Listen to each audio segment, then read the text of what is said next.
আসসালামু আলাইকুম, welcome to Sanjida's kitchen gallery. আজকে আপনাদেরকে তৈরি করে দেখাবো ইউনিক একটি বেগুনের পাকোড়ার রেসিপি। এই পাকোড়াটা খেতে অসম্ভব মজা। এটা আপনারা চাইলে বিকেলের নাস্তায় স্ন্যাক্স হিসাবেও খেতে পারেন, আবার সাদা ভাত, পোলাও, খিচুড়ি এগুলোর সাথেও খেতে এটা বেশ ভালো লাগে। আশা করছি আমার আজকের এই সহজ রেসিপিটিও আপনাদের কাছে ভালো লাগবে। চলুন তাহলে দেখে নেওয়া যাক ইউনিক এই বেগুনের পাকোড়া তৈরির রেসিপিটি। বেগুনের এই পাকোড়াটা করার জন্য আমি এখানে একটি গোল বেগুন নিয়ে নিয়েছি। আপনারা চাইলে এখানে লম্বা বেগুন অথবা গোল বেগুন যে কোনোটাই ব্যবহার করতে পারেন। বেগুনটাকে আমি ধুয়ে এরকম ছোট ছোট টুকরো করে নিয়েছি। এখন এই বেগুনে আমি একে একে সব উপকরণগুলো দিয়ে দিচ্ছি।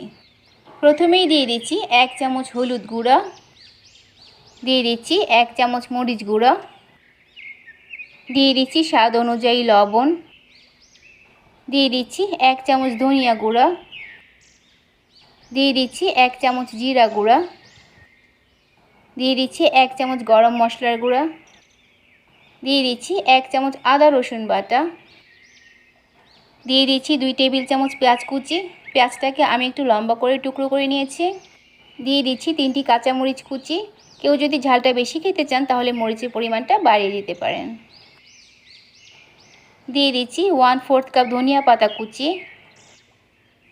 এখন এতে দিয়ে দিচ্ছি 1 টেবিল চামচ কর্নফ্লাওয়ার, আর দিয়ে দিচ্ছি 1/4 কাপ বেসন। সব উপকরণগুলো দেওয়া হয়ে গেলে এখন হাত দিয়ে খুব ভালো করে সব কিছুকে মেখে নিতে হবে।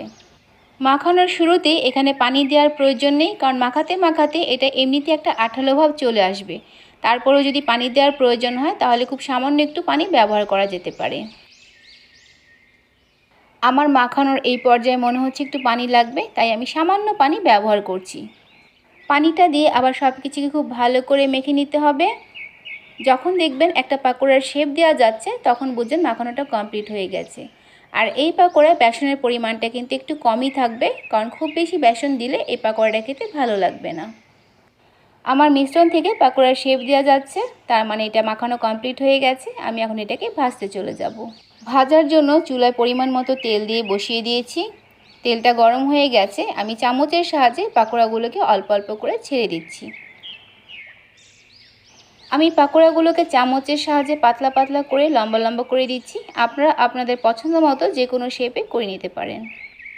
পাকোড়াগুলো তেলে ছেড়ে প্রথমেই উল্টে দেওয়ার দরকার নেই। যখন একটা সাইড ভেজে লালচে হয়ে যাবে, একটু শক্ত হয়ে যাবে, তখন অপর পাশটা উল্টে দিতে হবে। আমার পাকোড়াগুলো লালচে হয়ে একটা পাশ শক্ত হয়ে এসেছে। এখন আমি পাকোড়াগুলোর অপর পাশটা উল্টে দিচ্ছি।